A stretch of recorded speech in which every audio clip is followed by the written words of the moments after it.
Jalen Green, after 7 minutes into this game, 30 minutes into his Phoenix Suns career, exited with what looked like a very brutal hamstring injury.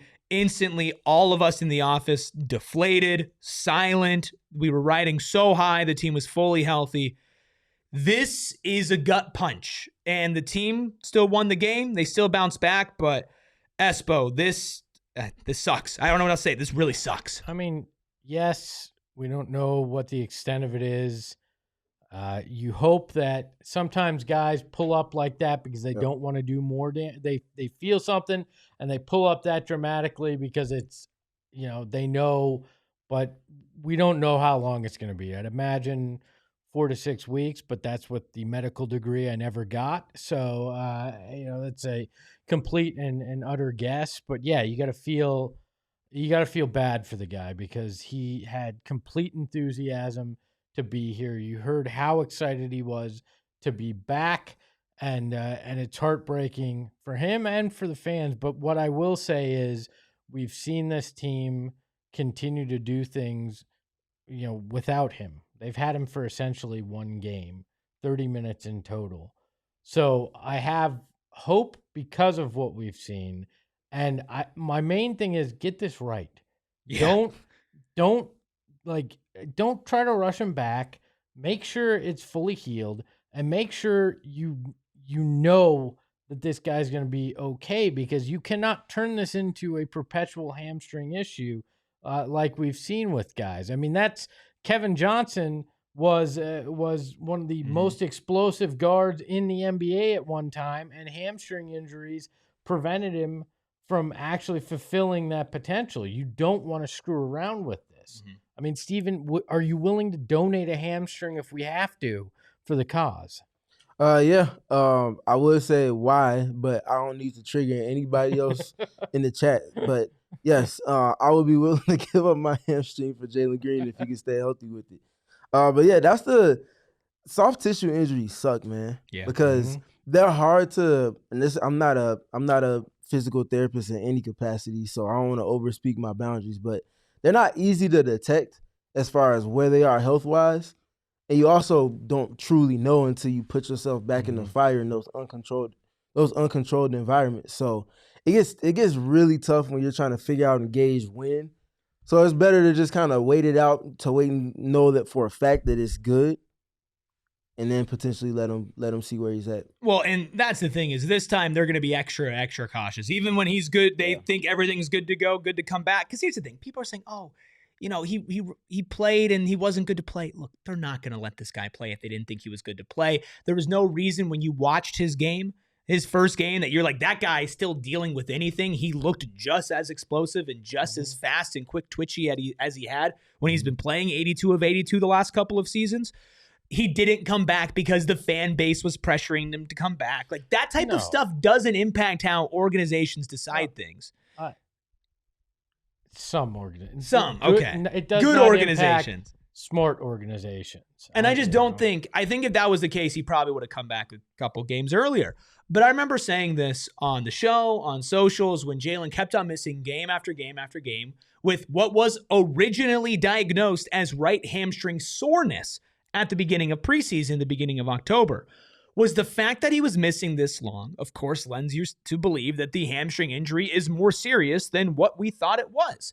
And not concerning from the fact that he kept on missing more games now, but concerning from the fact that hamstring injuries, i.e. look at a guy like Devin Booker or other hamstring injuries across the NBA, NFL, or all sports, they linger. They come back. They bite you in the ass again, even when you feel like you're fully good and ready to go.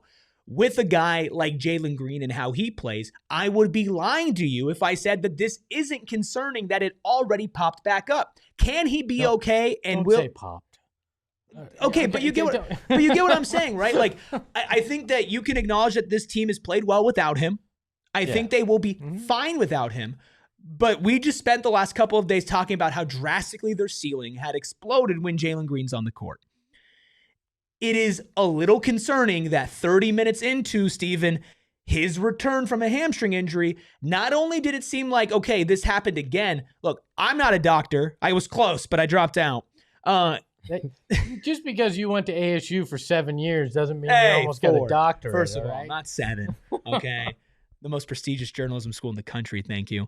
But and you wound up here. the way that it looked, and the way that his reaction was, look, it did not look good. And I personally, my gut, and again, I'm not a doctor, I wouldn't be shocked if we don't see him until January, a couple of months from now, because I don't think they play any risk and any chances. And it didn't look minor. That it wasn't like, ooh, ow, I heard it. It was, I need help getting off of the court. Like, it was serious, Steven. Yeah. To answer the question that prompted this conversation we're having in terms of when do we think he'll be back, I don't usually like to try to gauge injuries because I'm up here. I'm not a doctor, but that hammy probably is going to have him out until at the earliest when they return from that road trip in December. So we're talking basically the new year at that point.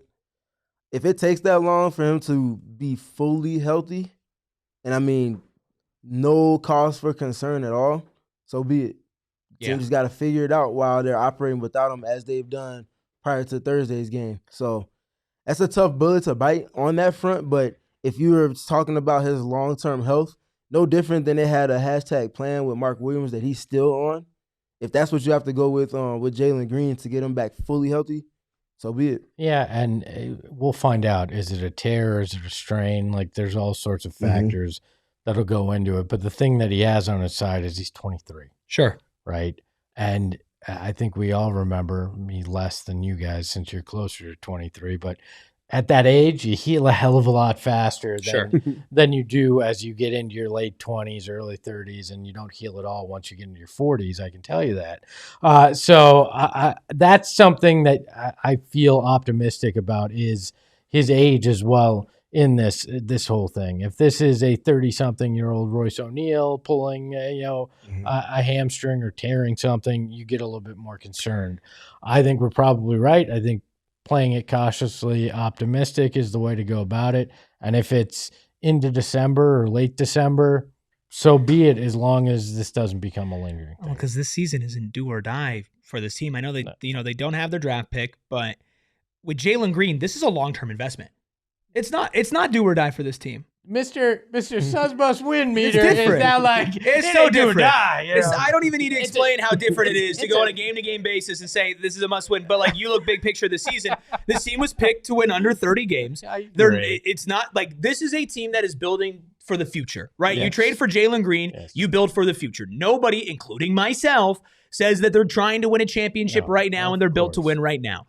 This guy is your long-term investment. Okay, you traded Kevin Durant for this guy. Obviously, come on, and Dylan Brooks, a big part of that. Jaylen Green is still the highest upside piece that you have in all of that currently because of what you've actually seen him do. If you need to sit him 3 months, you sit him 3 months. If you need to sit him 4 months, sit him 4 months. If you need to sit him the rest of the year, he's out the rest of the year. Well, let's stop freaking people out, though. I'm not saying they have to, but I'm just saying if the option is caution or push him to get back this year, this team is not finals bound. This team is not playoff bound. Jaylen Green needs to be healthy for the long term next to Devin Booker and next to this team. That is priority number one right now, more than anything. Of course. And to your points earlier, though, with the hamstring, you really don't know till they play again. Sure. So you'll be cautious. Again, we won't know anything till we know what these scans say. We probably won't know anything anyways because they will keep it close, play close to the vest, and we'll give you an update in 3 weeks, 4 weeks. The don't ask us, we'll tell you method, and they'll just have to go along and figure it out along the way. Luckily, again, they have guys that have the ability to